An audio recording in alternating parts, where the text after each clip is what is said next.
What's up guys, MTG Matthew, back with another video for Kamigawa Neon Dynasty. And today we're gonna grind it out with Golgari Grindout. So, I've talked in the last video about the fact that right now we're in a really grindy meta, which means like almost every deck besides aggro decks wants to, have a lot of value and just grind the opponent out, right? The games sometimes tend to go really long. And usually the deck that is able to generate more value and just over time, be more annoying to the opponent tends to win. So I wanted to build a Golgari control deck, and the reason I wanted to go Golgari is for two reasons. First of all, as long as we're in green, we have access to the combo of Shigeki Jukai Visionary. So this is 2 mana 1/3. That lets us pay to return to our hand to put a land card from the top 4 of our library onto the battlefield tapped. That's fine and everything, but that's not the reason we're running this card. The reason we're running this card is because of the channel ability. So you can pay XX green, discard Shigeki to return X target non-legendary cards from your graveyard to your hand. Now, this means, at instant speed you can discard Shigeki and get some stuff back from your graveyard that is non-legendary. And if you combine this with the Colossal Sky Turtle, which is a 6/5, right, in Simic colors, the fact is that we can use the first channel ability of Colossal Sky Turtle, which is pay 3 mana, discard it, return to a card from your graveyard to your hand. We can combine this infinite loop where we use Shigeki to get at least 2 cards back from our graveyard. So any non-legendary card we want back from our graveyard, and Colossal Sky Turtle. And then the Colossal Sky Turtle, once it's in our hand again, can go get Shigeki back from our graveyard, which then can get more cards, and I think you get the idea, right? It's this infinite value loop with your graveyard, and you can just, at instant speed, always get stuff back from your graveyard, and, just generate a ton of value, infinite value with this, right? And I've seen more and more people use this combo on the ladder right now. It's really picking up pace.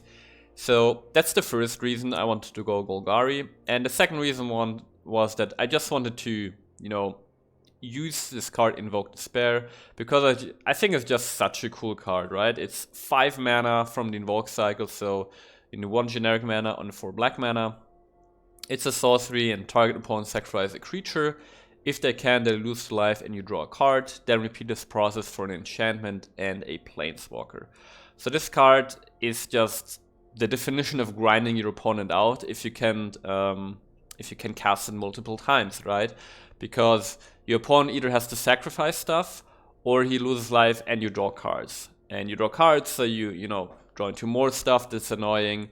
And if you get Invoke Despair back for the Shigeki or Colossal Sky Turtle combo, then you should have a fairly good game plan to win the game and grind your opponent out. So that's the reason we are in Golgari colors, because I wanted to combine this infinite loop with Shigeki and Colossal Sky Turtle in green with Invoke Despair. And this is where I started building the deck. And right now you see the result of that deck building, and we're gonna go through it one by one. I want to just mention that this is, it's a control deck, obviously, and it's just there's something about this deck that reminds me really of, I don't know, like older Golgari control decks from like, what was it, Ixalan times or Ravnica times, like something like that. It just reminds me of how this deck is built. Like we got Dragon or Bankbusters for card draw, like usually, or like in former times at the 2 mana slot there was Treasure Map, which was also a colorless card that would eventually draw you cards and generate you value. And there's just a lot of stuff that reminds, a lot of stuff about this deck that reminds me of these older style control decks, where just for a bunch of just removal in a deck and some win condition, and then you're good to go, and it's really, really fun. So let's take a look and actually order the cards here a little bit. So at the right hand corner we have this infinite combo I already talked about, and then we have Invoke Despair, which is one of our win conditions. And speaking of win conditions, The second way we win is in this deck is through these little cards here. So we got 2 copies of Skyclay Shade, which is a 2-mana free 1. It can't block, but you can kick it for free, and when it's kicked, it enters the battlefield with 2/1 counters on it. So then for 5 mana you get a 5/3 on the board. But the most important part is that it's got land 4, and whenever land enters the battlefield under our control, we can cast Skyclay Shade from the graveyard that turn. So this just goes, again, really well with this grind idea, right? We want to have a win condition that just keeps coming back, and Skyclay Shade is perfect for that. So we have 2 copies of that. And for, serving the same purpose is Abond of Dracolich, which is from Adventures in the Forgotten Realms. 4 mana, 5/2 with Flash and Flying, enters the battlefield tapped. And we may cast it from our graveyard if a creature not named Abond of Dracolich died this turn. So, maybe one of our Skyclay Shades died, so we can recast from our graveyard even its instant speed. Or we just killed one of our opponent's creatures, in which case we can also cast it from graveyard. So again, repeating value from the graveyard, right? Recurring value, and that's the idea of this deck. So we want to win with casting Invoke Despairs over and over again through getting it back from graveyard, and dealing combat damage with Amulet and Skyclay Shade, which also can keep coming back. Alright, so we got the infinite combo, we got the win conditions, and then we got removal. We got tons of removal because this is a control deck, right? So got 4 copies of Binding the Old Gods. We can destroy any non-land permanent, really nice in this meta that's filled with enchantments and all types of permanents, also a lot of planeswalkers. And in chapter 2 we can grab a forest card from our library and put it onto the battlefield tapped, which is really neat because our deck is it's a Golgari base, it's a Golgari shell, but in the library we have 1 Highland Forest that produces also red mana, 1 Arctic Tree Line that produces white mana, and 1 Rimewood Forest that produces blue mana. So why do we have this in here? Well, we have this in here because we can very conveniently grab them with Bind the Old Gods to put it onto the battlefield. And then we have access to these other colors. And what this does is that with the blue mana from Rimewood Forest, we can, if we need to, cast Colossal Sky Turtle or use the second channel ability to bounce the creature. With Arctic Tree Line, with the white mana we produce, we can destroy all creatures with Path of Peril by casting the Cleave cost for 6 mana. And finally, by having access to red mana from the Highland Forest, we are able to cast the Valky as Tibble Cosmic Imposter to have even more late game value. So Binding the Old Gods is really nice in enabling these additional colors, and that's why it fits real well in this deck. So that's one very important part of removal. Then already mentioned, we got 2 copies of Path of Peril. Sorcery at 3 mana lets us destroy all creatures with mana value or less. Or if we have the Arctic Tree Line on the board, we can pay 6 mana to just destroy all creatures, right? It has some late game flexibility there. Then we got 4 copies of Mythos Massacre because it's just too good, right? It's really good against aggressive decks. Also grinds your opponent out with that life gain and life drain. We got 3 copies of Bloodchief's Thirst, because I just wanted to have a 1 mana way to answer a 1 or 2 mana creature early in the game when our opponent plays them in an aggro matchup, right? And also Bloodchief's Thirst can destroy planeswalkers, so that's really, really neat. Then we got 2 copies of March of Wretched Sorrow, which is a new card from Kamigawa Neon Dynasty.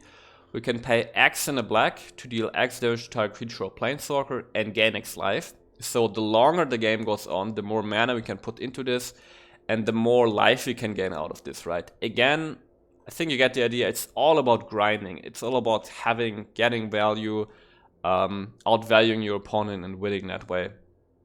And as all marches from the March cycle, we can also exile black cards from hand to pay for 2 generic to cast a spell. So maybe we're in a control matchup, control versus control matchup, and we might not need a Path of Peril.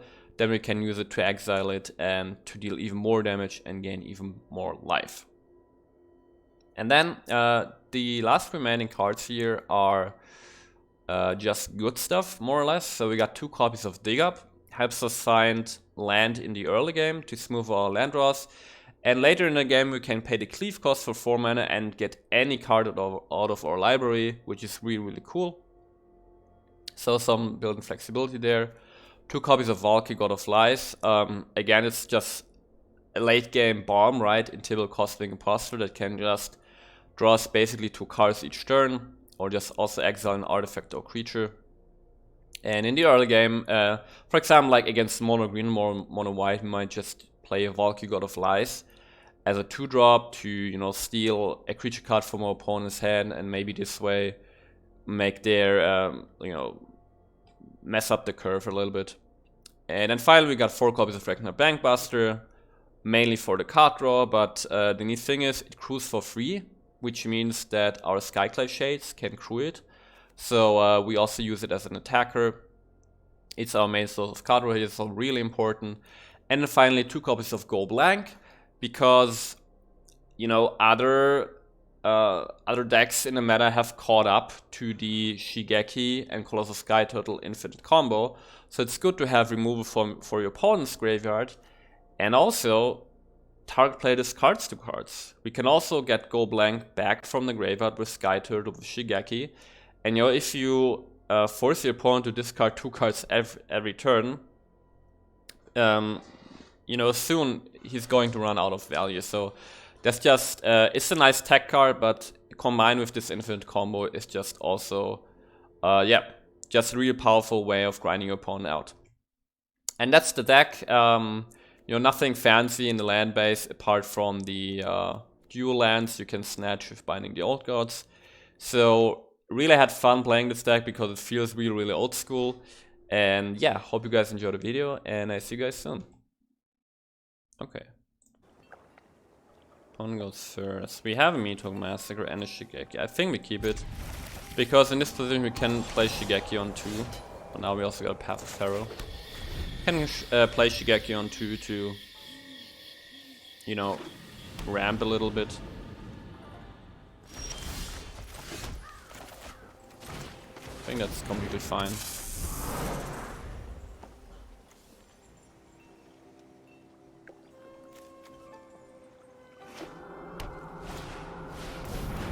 Ah, okay, it's Naya runes. So binding is gonna be important here.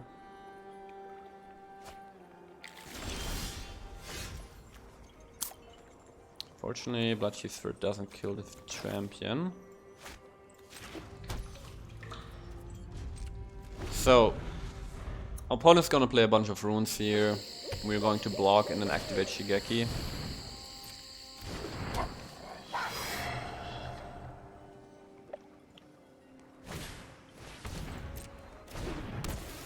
Really? Okay, now it's getting a rune of speed for the light pause, I guess.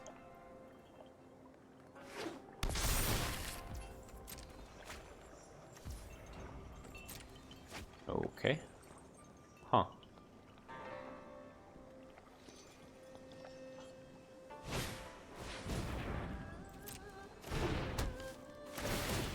Okay, now he's getting a rune of speed for the light pause.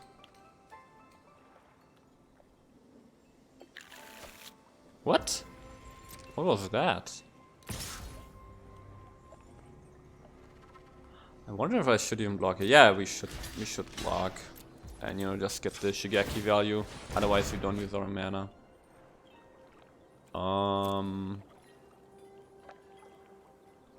I'd like the Boseiju to remain in the deck. Oh, or like, you know, put it in the graveyard, that's also fine. And we can actually Meathook Massacre here. Very conveniently.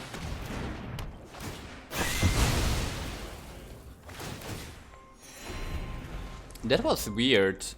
So the light pause on the second trigger whiffed. Maybe upon misclicked or something. Oh yeah. Give me that Hell of Haunting value.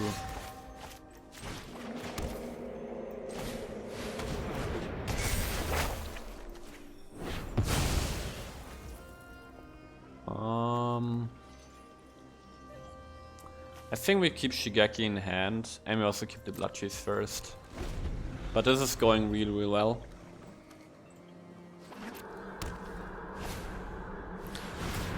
Mishigo's Reign of Truth.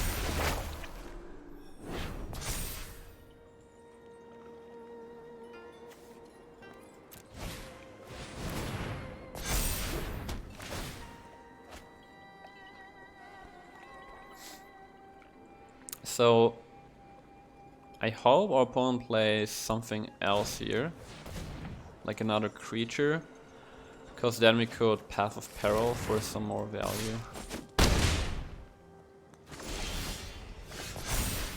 Okay, you know what? Let's grab the Arctic Tree Line for Path of Peril.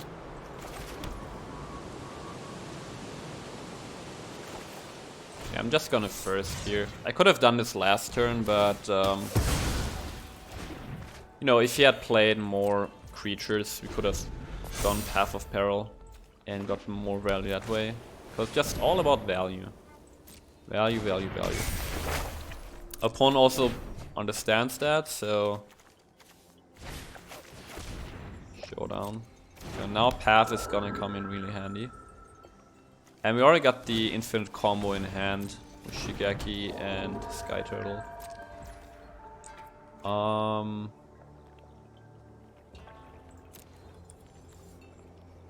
You know what? I think I'm gonna grab a binding here.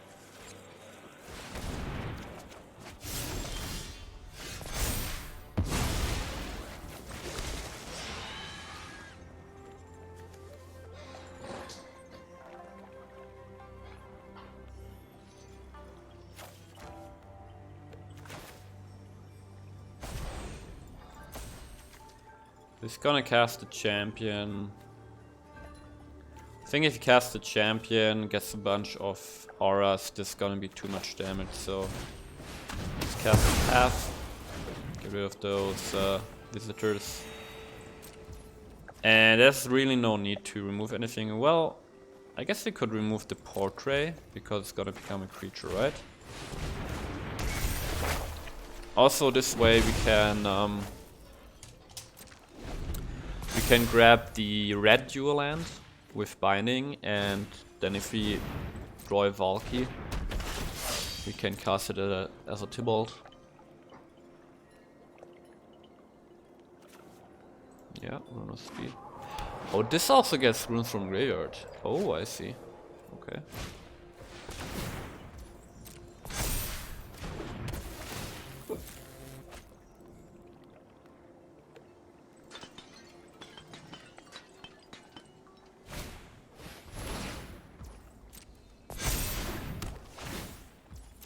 Yeah, those visitors would have been a ton of damage. Like every trigger would be 3/1/1 counters.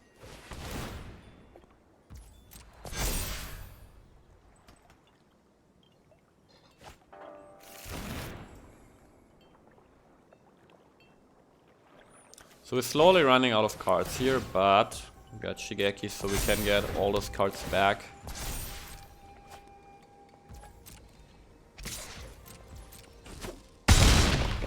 Yeah, 8 damage.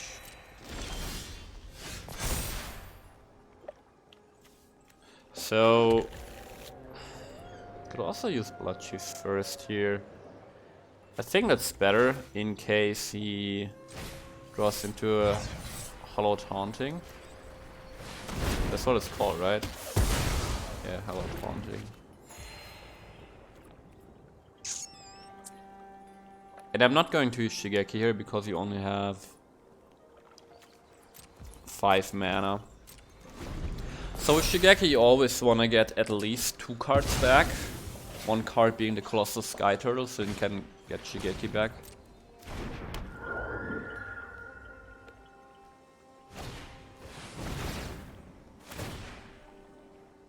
This is so much damage. We can block if we need to with the lair though. So that's a little contingency plan right there.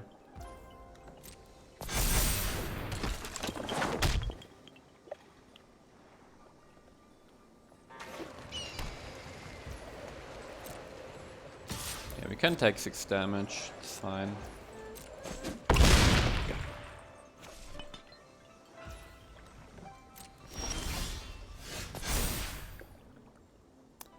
So with Despair he would probably sack... Oh, wait, actually we probably sack the Naturalist and then the Rune, right? And then we can cast... 1, 2, 3... Oh, we only have 4 black mana. We actually can cast Binding and Invoke Despair. Okay. Well then, let's pay 6 mana for the Visionary.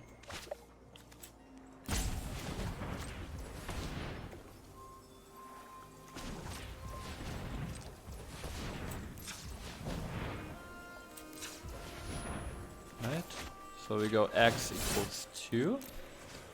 And we got a Sky Turtle on the path back. And then we can cast the path. And then we need to hope that I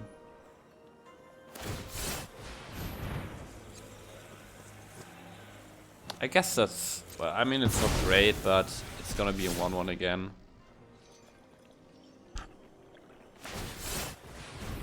Oh, that is bad. That's really bad for us. But to be fair, he's out of cards. So it really depends on his top deck here. Okay, love to see that, because now we can go Invoke there. Oh yeah. Let's Invoke it.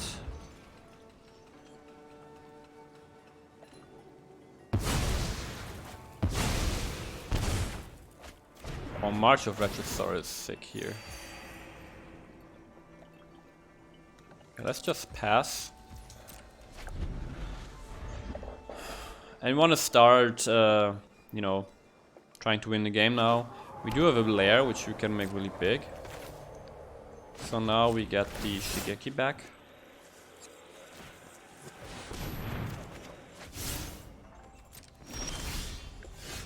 Okay.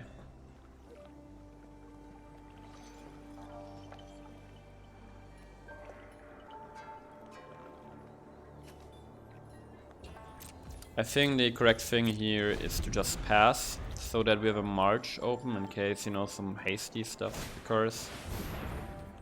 And otherwise we'll just get a bunch of cards back with Shigeki. Sky Turtle, Invoke Despair, Path, yeah, GG. Just too much value.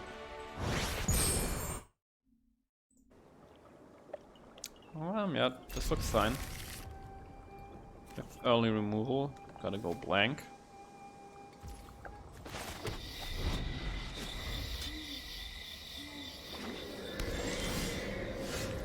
Hello.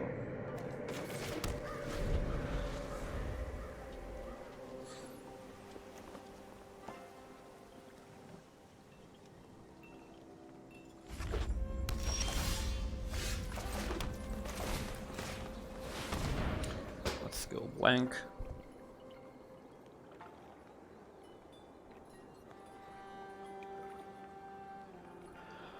So we can get double black mana if we need to with the Field of Ruin.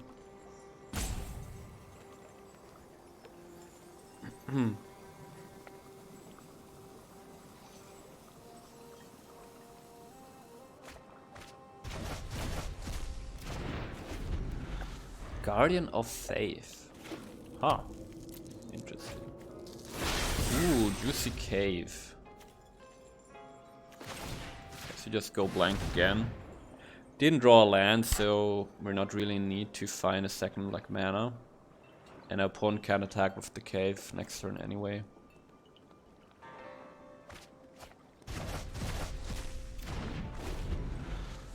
Okay, took away some resources. The love is really nice. Because he might be a Blood on Snow deck, so that's cool. Let's play the Bankbuster so we can find land.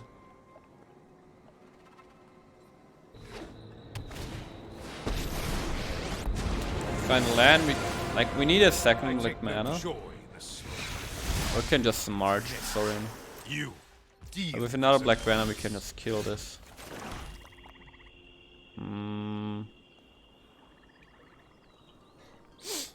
What do we do here? We actually have a couple of options, so we could use Bloodchief first on the Saurian.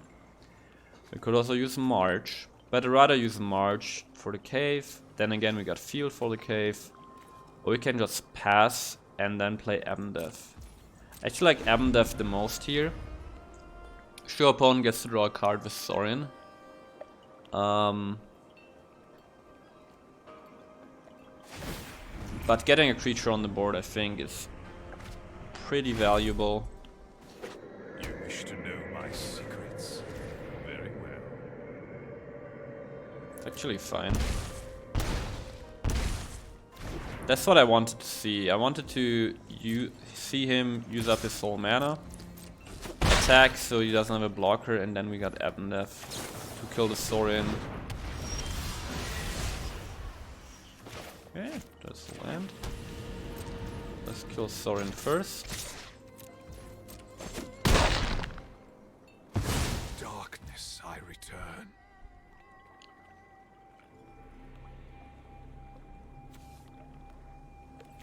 I think we should kill this vampire so that our opponent doesn't have a creature on the board to sack for a Rite of Oblivion. So this just... okay, Vanishing Verse. This made it a little bit more difficult for our opponent to deal with the Abendeth. Okay, there's a Lolth, that's fine. Get the March. Do what Okay, I so demand. we get rid of the cave, get another swamp, and then we can draw a card with Bankbuster.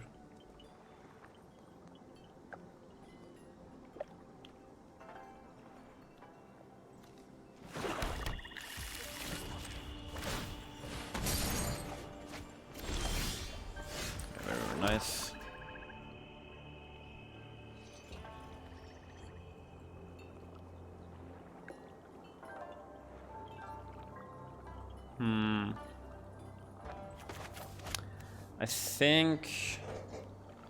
I think for now I'm going to ignore the spiders and just kill off X equals 3. This way we have 2 mana left to draw a card. But then if we do that we can actually draw a card first to see what we draw. Okay.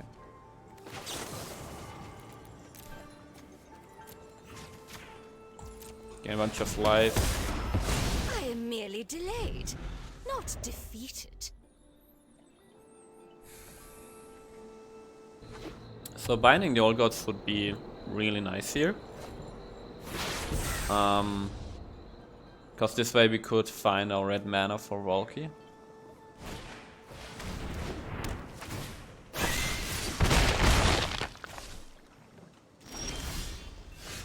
Ooh, baby, let's freaking go. That's a nice top deck.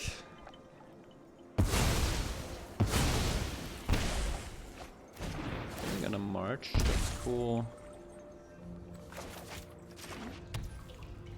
And we get to draw a card with Reckoner. That was a good top deck.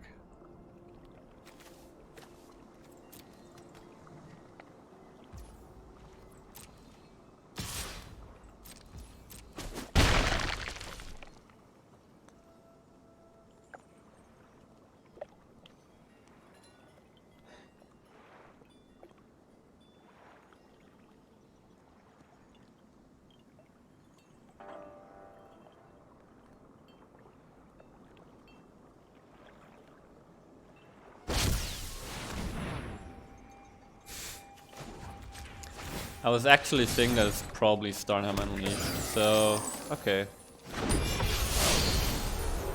So we saved the Mito Massacre. Okay, we got Dal Micro, there's probably another Starnheim Unleashed, so Just gonna Meathook Massacre 2 turns in a row and be good. I understand why our opponent is running a Guardian of Faith, so he could protect his tokens.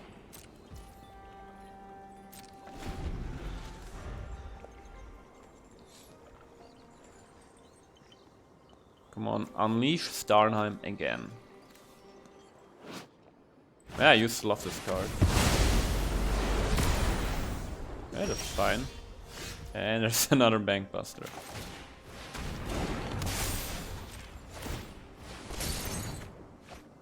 Ooh, let's go another Invoke Despair. Okay, let's start winning the game.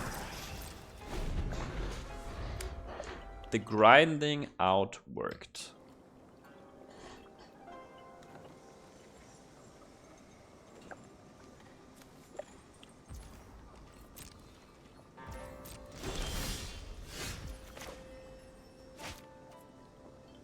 Let's attack first.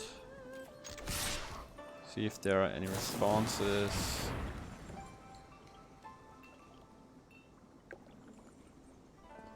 I could march this to kill it. And then we still have mana for an Invoke Despair. I actually like that.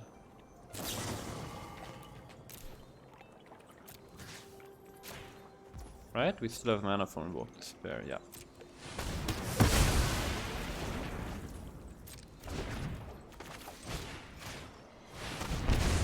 Invoke Despair.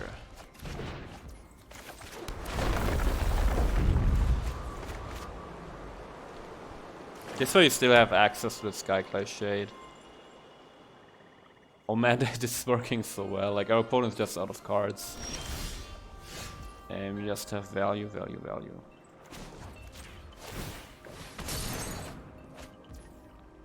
Let's play Field of Ruin. Lost Skyclay Shade. Kicked.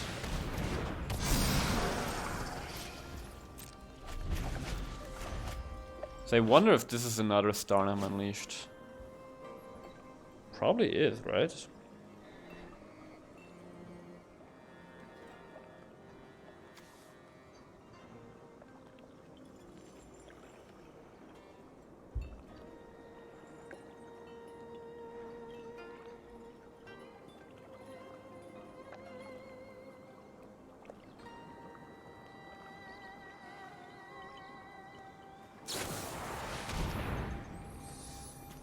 Okay, no more Bankbuster.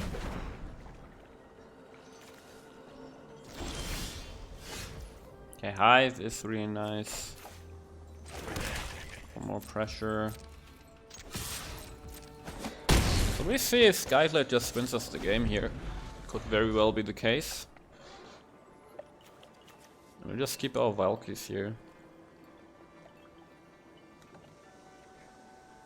We actually currently have Lethal on the board. Skyclave plus Hive is exactly 8 damage. Wait. So Sky Turtle makes it so we have access to another Invoke Despair here. Activating this is effectively 5 mana. I think it's better to Invoke Despair.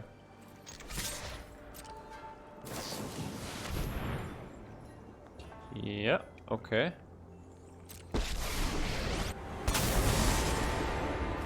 Finally, I'm home.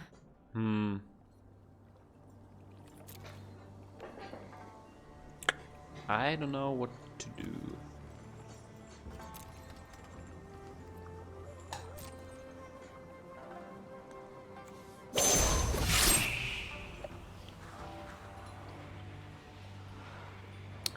Could Invoke Despair here, but that doesn't kill our opponent, and then we still have the Hive. So the question is, do we bounce our Skyclay Shade? And then he makes a Samurai, we can Meathook Massacre. I guess let's just try. Oh, we can bounce. Okay, never mind. My judgment is fine. And then let's get Invoke Despair back. Dude, this art is so sick. Kill the Planeswalker. Oh yeah, dig up. Dig up is nice. Dig up, we can find any card we want. So, what do we want? Do we have another Invoke Despair in the deck? Yes, we do. So that's lethal. Tap, tap, tap, tap. Still have enough mana for Invoke. Cleave. Invoke Despair. And Invoke Despair. Lethal. Damn, this is sick, man. This is... Invoke Despair feels so good. Such a feel-good spell. Okay, we got a Bank Buster.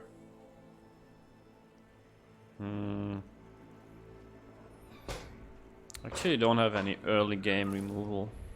I think I'm gonna mulligan. Okay, I think that's better. We got a March. Stitch the Invoke Despair.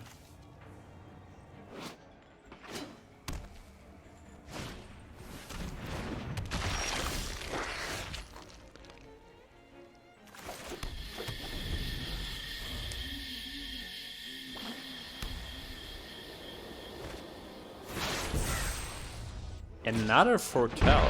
What's happening today? So in black and white, foretelling is, I think most of the time, what is it called? Like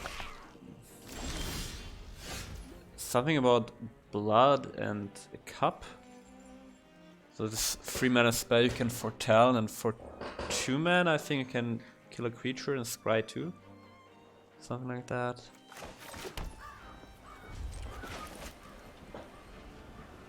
It's called Spill the Cup or something like that.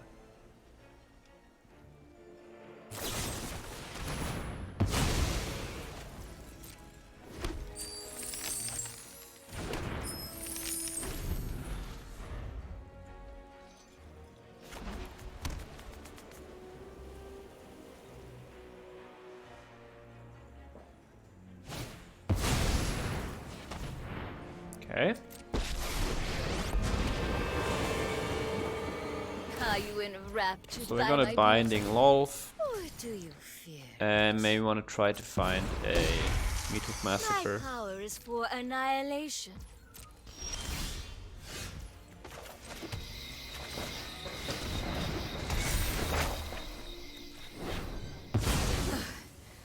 I return to the abyss.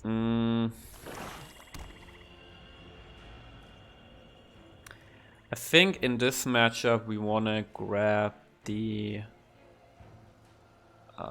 red mana producing dual lands, because Path of Peril can, you know, kill all tokens anyway, so we won't need a white mana.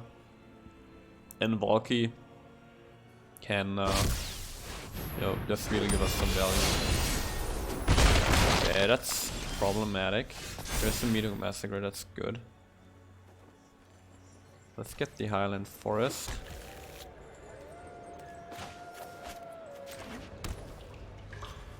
We need one more turn until we can go Meathook Massacre. Man, this is the second game in a row where opponent uses Starnheim Unleashed. Very unusual. I think we just pass here. I want to keep the binding for, you know, another Planeswalker. We just pass, maybe we draw a card, or if we need to, we use the March. Well, now we can use the Field of Ruin, that's really cool. So, if we can avoid using the March, we're gonna Field of Ruin the Cave and draw a card with Bankbuster. So this is 12 damage. Yeah, I think I want to greed it here. Again, if he has some way to burn me for 2 damage, we have March.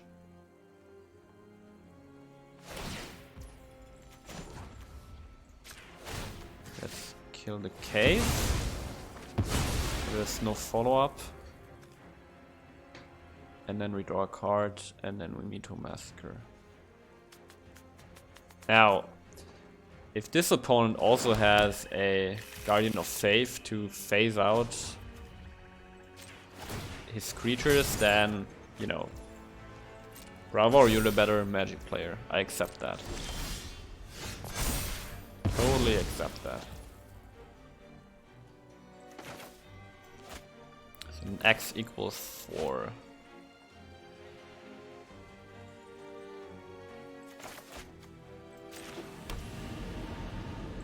Let's go X equals 5. I don't know if something weird could happen. Okay, that's good. So back to 6 life. We have the Binding to deal with Wedding Announcement.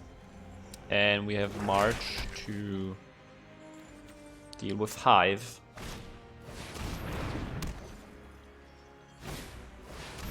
Oh. That's not cool. That's cool. Oh, this is actually really nasty.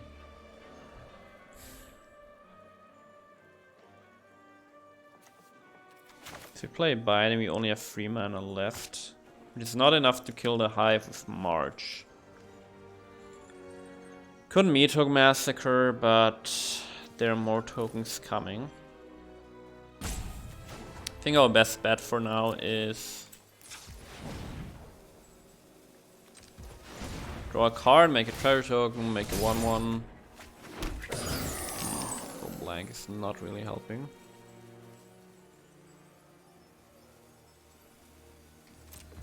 But I think the best thing we can do here is pass, and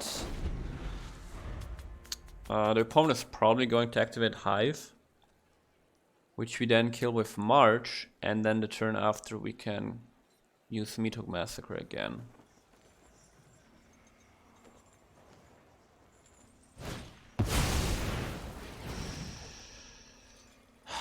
Okay, that's actually fine.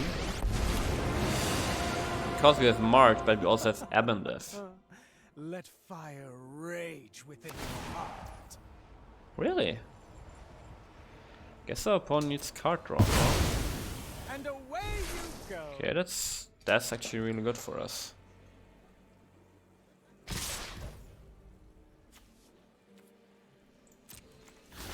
Actually block.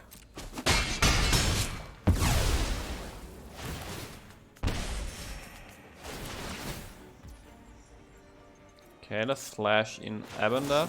Abendeth can kill Tibalt. Opponent's drawing a bunch of cards. My turn. My land is nice. So what do we do here? We could Binding Tibalt.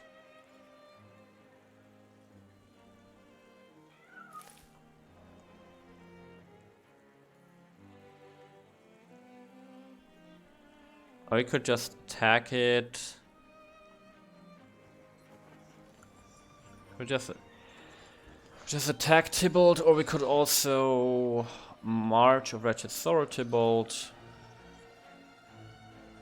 Or Binding it. So we could go Binding.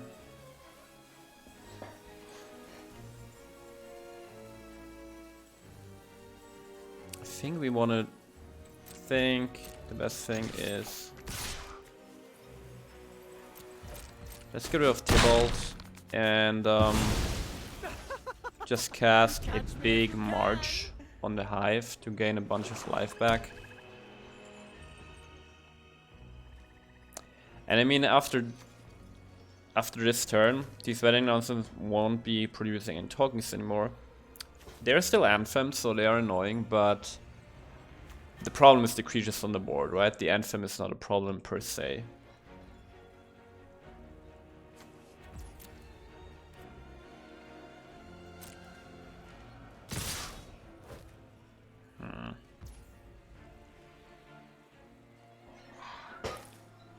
This is bad. I really wanted him to attack with Hive, but I guess we pass here. Because we go down to 1 life, but what we can do is with Shigeki we can get our Field of Ruin back. To just, you know, not have to deal with the Hive. Okay. That's fine. So I guess he's also gonna kill the Abendev. Yeah.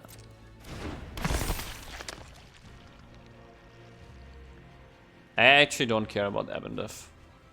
I'd rather cast the big Shigeki here. Okay. Now I care about it because we would right now we would die. But we won't. We got 9 mana, which means we can go. Actually all the black cards here are relevant, so I'm not gonna exile anything. 9 mana, which means go to X equals 8. Mid-0. Wait, this is hurting me, right? And it's just gaining him alive, so let's kill the human. Back to 10 life, let's go.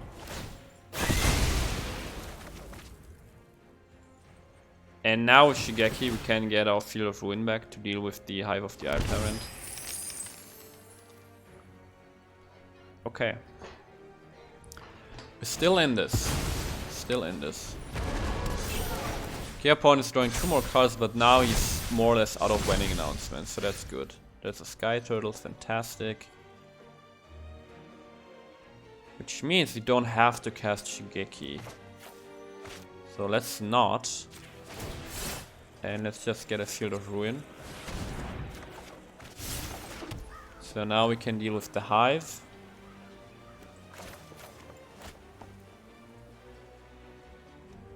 And should I Binding the Bankbuster here? I think I should. No, we just want to stay ahead. We don't want to give him more cards. Get a Swamp.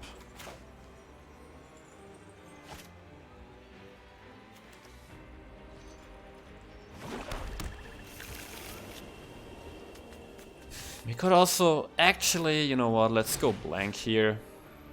We're currently not under pressure. And this way we get rid of the rights, on the way we get rid of 3 cards. I think go blank is better here. Right, sure he draws a card with Bankbuster, but it's cool. Okay, we got already rid of 2 rights of Oblivion. Good thing we have Binding. I bring order to this broken world. That's bad. That's actually bad. You fight for me. Oh my god! Wait, are we dead? No. Okay, that's a problem. That's a really big problem, because Soren can just make another vampire and he gets more Legion Angels. Huh. X equals 6, costs 8 mana, so we can do it. Can do it. But then we have the exact same problem next turn. Which means it's probably better. Oh wait, he's got the Bankbuster. We actually have. Is there any way we can actually still live here? I don't think so. March. Damn, we need a Path of Peril. Man, these sweating festivities, they just are a pain in the ass. So in a way, the Bankbuster is the real problem here. Nah, he got us. He got us. Because our opponent just makes another token and then he can crew the Bankbuster or he just plays the Angel. Yeah, I wasn't thinking about the fact that the Bankbuster can, you know, crew, and then with the festivities it's just a huge 7/7. Okay. Looks good. Looks good. Got more than enough early removal.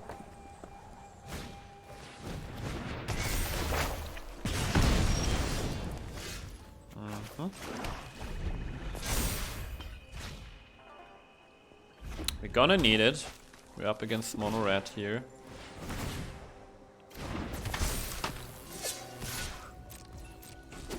Okay, the March is gonna be really useful against these Ronins.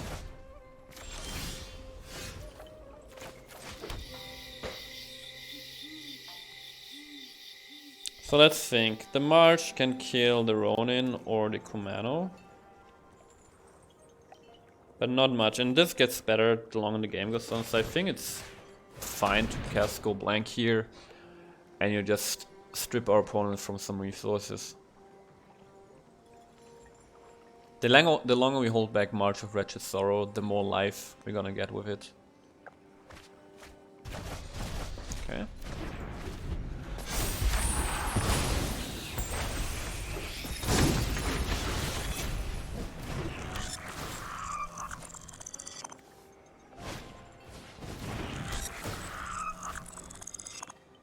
Found the mana for the reinforced Ronin.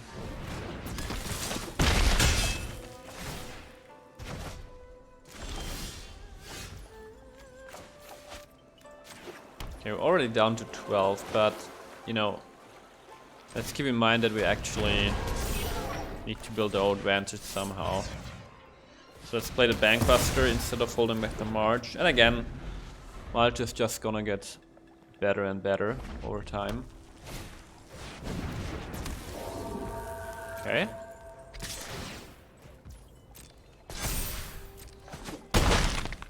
Now we're gonna need the March. Now we really actually need a land. Damn.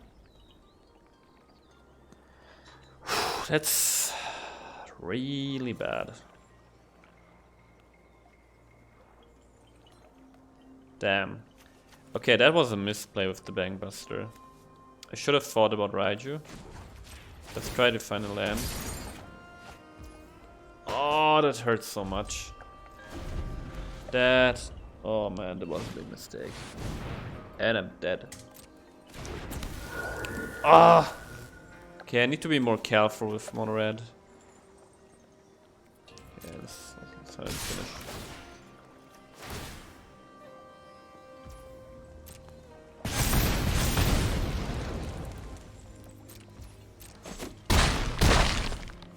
Man, yeah, that was a misplay.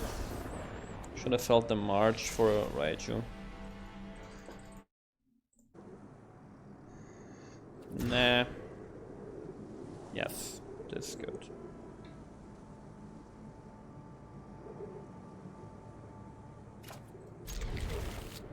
Stitch the Shigeki for now.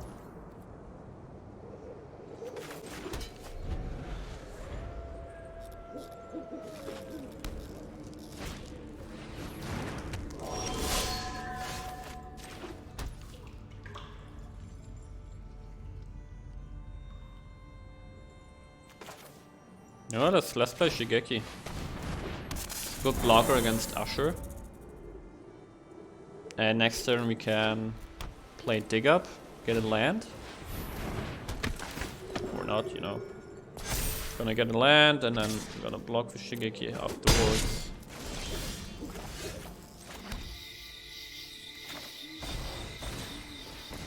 Just getting closer to a good Meathook Massacre. Because this way we can have 5 mana next turn, so we can even kill any like free toughness threat except for Raiden. Okay, that's not Raiden, that's good.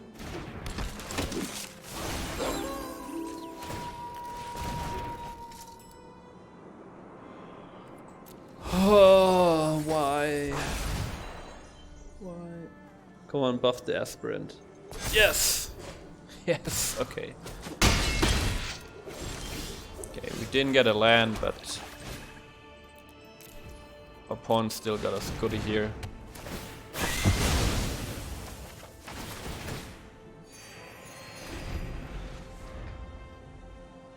Okay, now we got a blood cheese first, we got a bank buster. Really? What? Azorius?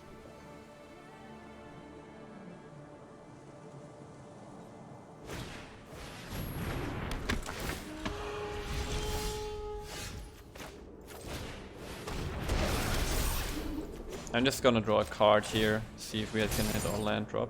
We can.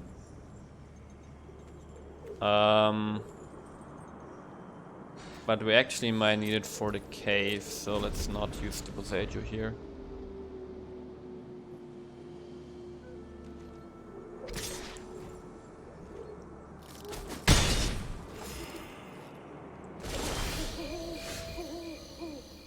Okay.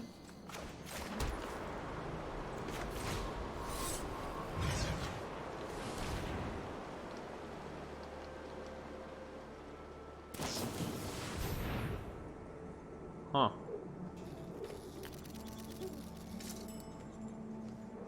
Okay, I gotta say, that's unexpected.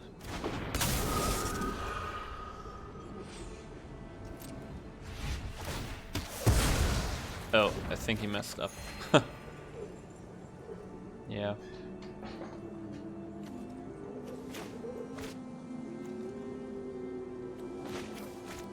Not given this weirdness, let's just check our opponent's hand really quick. March, Emperor, another adversary.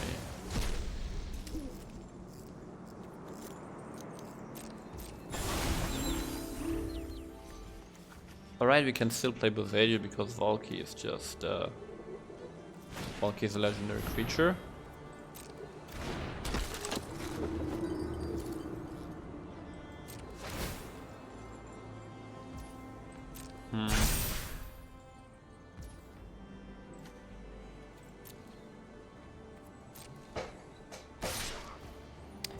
I think what we want to do concerning Boseiju is I want to try. Okay, Bloodcheese first is awesome here. There's a March though.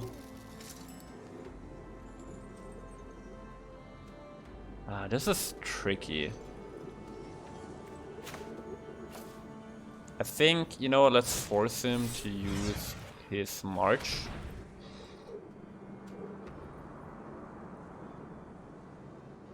Right? So this thing phases out, that's fine.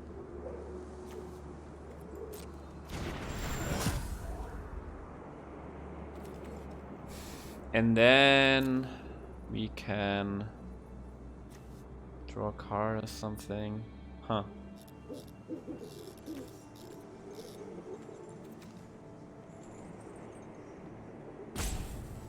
I mean, okay, this can block the aspirant even with a counter. However, he could put a 1/1 counter in it, make it a first striker. But what we can do is we can actually play Shigeki and use these two to crew the Bank Buster. I think that's a good option.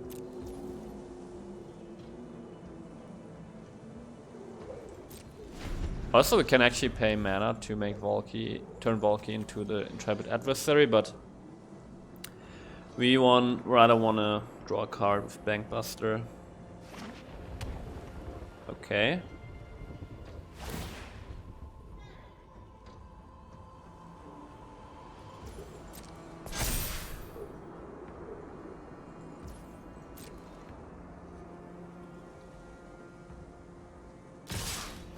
Okay, opponent thinks he's very smart here, because he can give this first strike, but our Bank Buster is a 4/4. So we can just kill the aspirant here. Then again, to be fair, he can now exile one of these tapped creatures with the Emperor. and he could exile Valky and get the adversary back. Let's see what he's doing. Now you've done it. Hat's coming off. Huh. Okay.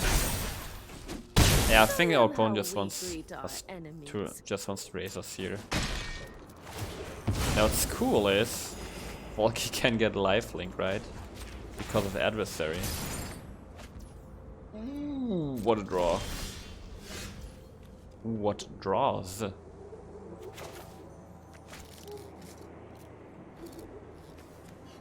Okay, I think what always happens is first, and